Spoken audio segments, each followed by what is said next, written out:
1983 world cup की तैयारी में भारतीय टीम जुटी हुई थी। कपिल देव नेट्स पर गेंदबाजी की प्रैक्टिस कर रहे थे। आधी टीम इंग्लैंड पहुंच चुकी थी और बाकी खिलाड़ी एयरपोर्ट पर खड़े थे। तभी वेस्टइंडीज टीम इंग्लैंड आती है और मीडिया पूरी तरह उनकी तस्वीरें खींचने में व्यस्त हो जाता है, जबकि भारतीय टीम की तरफ किसी का ध्यान तक नहीं जाता। वेस्टइंडीज खिलाड़ियों के लिए बस भेजी जाती है, लेकिन भारतीय टीम को सिर्फ टैक्सी दी जाती है, क्योंकि उस समय क्रिकेट जगत में भारत को हल्के में लिया जाता था और वेस्टइंडीज का दबदबा कायम था। प्रैक्टिस मैच में सुनील गावस्कर पहली ही गेंद पर आउट हो जाते हैं। जिमी अमरनाथ भी जल्दी पवेलियन लौट जाते हैं और कपिल देव बड़ा शॉट खेलने के चक्कर में कैच आउट हो जाते हैं। भारतीय टीम का स्कोर 82 पर 5 विकेट हो जाता है और इंग्लैंड के दर्शक भारतीय फैंस का मजाक उड़ाते हैं। भारतीय फैंस कपिल देव से कहते हैं, कम से कम वर्ल्ड कप में एक मैच तो जीत कर जाओ, क्यों हमारी नाक कटवा रहे हो। मीडिया भी कपिल से सवाल करता है, जब प्रैक्टिस मैच ही नहीं जीत पा रहे तो वर्ल्ड कप कैसे जीतोगे। इस पर कपिल देव आत्मविश्वास से जवाब देते हैं, हम किसी भी हालत में यह वर्ल्ड कप जीत कर दिखाएंगे और सबका मुंह बंद कर देंगे। उस समय वेस्टइंडीज का रिकॉर्ड यह था कि उन्होंने वर्ल्ड कप में अब तक एक भी मैच नहीं हारा था और उनकी गेंदबाजी इतनी तेज थी कि बल्लेबाज का जबड़ा तक हिल जाता था।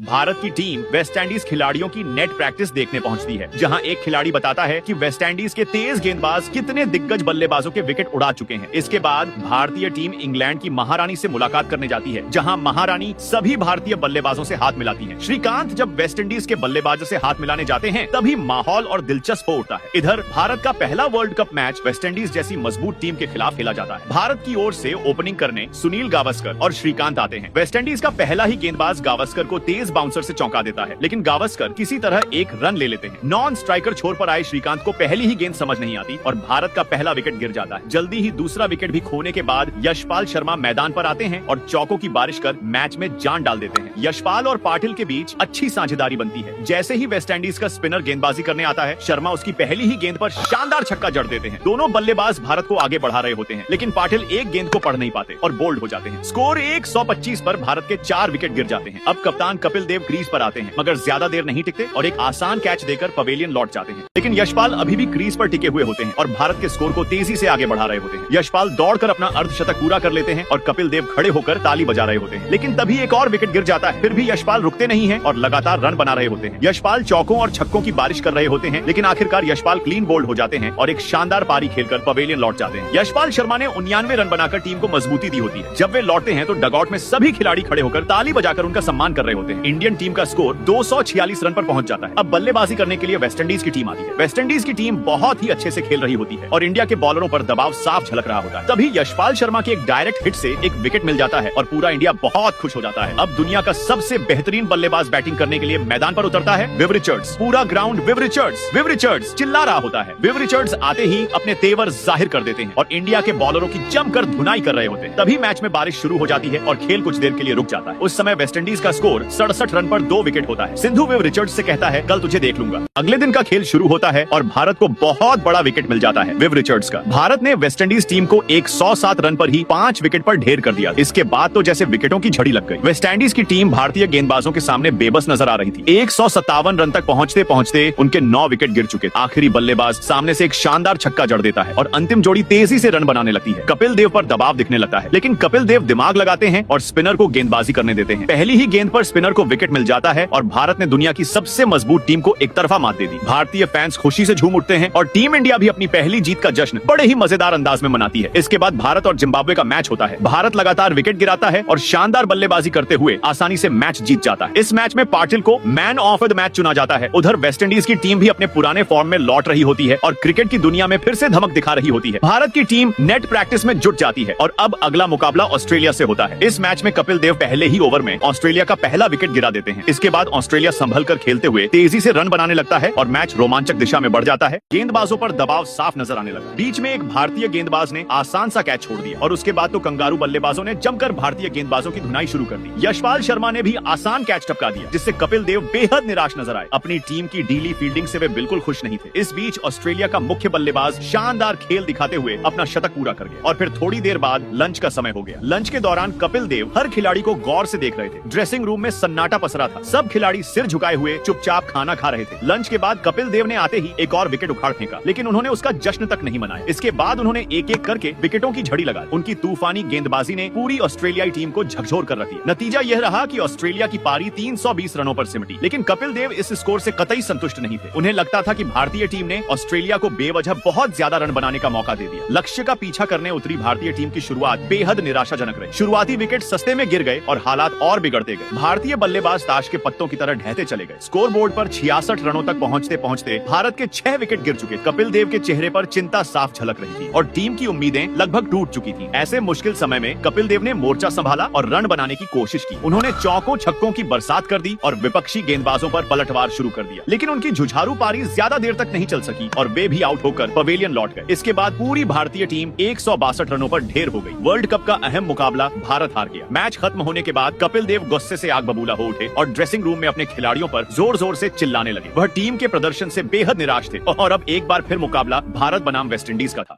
आज फिर भारत और वेस्टइंडीज के बीच मुकाबला होता है और पहला ओवर डालने के लिए आते हैं कपिल देव, जो अपने पहले ही ओवर में बहुत बड़ा विकेट झटक लेते हैं। अब बल्लेबाजी करने मैदान पर उतरते हैं दुनिया के सबसे बेहतरीन बल्लेबाज विव रिचर्ड्स, जिनके आते ही पूरा स्टेडियम खुशियों से गूंज उठता है। रिचर्ड्स आते ही चौके से अपनी पारी की शुरुआत करते हैं और उसके बाद वे रुकने का नाम ही नहीं लेते। इंडियन गेंदबाजों की तो उन्होंने धज्जियां उड़ा दी, चौकों छक्कों की बरसात कर दी और यहाँ तक कि दुनिया का सबसे लंबा छक्का भी जड़ दिया। उनकी तूफानी बल्लेबाजी की बदौलत वेस्टइंडीज की टीम 282 रन खड़ा कर देती है। अब भारत की ओर से श्रीकांत और अमरनाथ बल्लेबाजी करने के लिए आते हैं। वेस्टइंडीज का गेंदबाज पहली ही गेंद पर श्रीकांत को खतरनाक बाउंसर फेंकता है और दूसरी गेंद पर श्रीकांत कट शॉट खेलकर आउट हो जाते हैं और पवेलियन लौट जाते हैं। अगले ही ओवर में जिमी अमरनाथ भी चलते बनते हैं और भारत गहरे दबाव में आ जाता है। वेस्टइंडीज के तेज गेंदबाज भारतीय बल्लेबाजों के शरीर पर लगातार बाउंसर बरसा रहे होते हैं, लेकिन चोट खाने के बाद भारतीय बल्लेबाज हिम्मत जुटाकर पलटवार शुरू कर देते हैं और दोनों मिलकर 50 रन की साझेदारी बना लेते हैं। तभी भारत का बल्लेबाज लगातार 2 चौके जड़ देता है, जिस पर वेस्टइंडीज का गेंदबाज ताना मारते हुए कहता है, दम है तो एक और मार के दिखाओ। अगली ही गेंद पर कैरेबियाई गेंदबाज गेंद सीधा भारतीय बल्लेबाज के मुंह पर मार देता है। अब देखना यह है कि भारत का अगला कदम क्या होगा।